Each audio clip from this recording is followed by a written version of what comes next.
নমস্কার বন্ধুরা, একটি নতুন ব্লগে আপনাদের সকলকে স্বাগত জানাই। এই তো অক্ষয় তৃতীয়া গেল।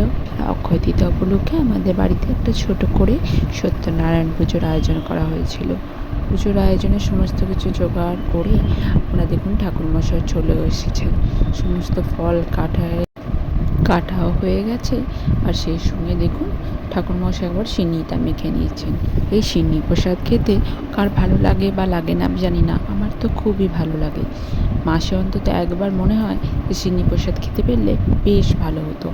ঠাকুরমশাই দেখুন এখানে মাখছে, এটা একটু মাখতে টাইম লাগে, নাহলে ভালোভাবে কনসিস্টেন্সিটা সেট হতে চায় না।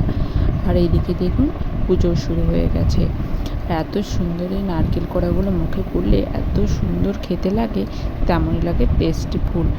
আর দেখুন এখানে কাজু কিশমিশ সমস্ত কিছু দিয়ে ওপরে সাজিয়ে নেওয়া হচ্ছে। আর একটু চেরি হলে ভালো হতো, কিন্তু চেরি আনতে ভুলে যায়, চেরিটা আর দেওয়া হয়নি।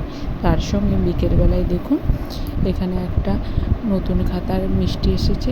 অনেক কিছুই দিয়েছিল, কিন্তু বেশিরভাগই ছিল ওই তেলে ভাজা মিষ্টি, তাই আর খাওয়া হলো না।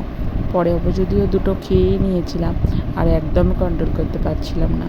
সন্ধ্যেবেলায় খুব সুন্দর হাওয়া দিচ্ছে। সারাদিন এত গরম যাওয়ার পর এই ঠান্ডা ঠান্ডা হাওয়াটা খুবই ভালো লাগছিল। সেই সময় দেখুন গাছগুলো যেন নেচে উঠেছে।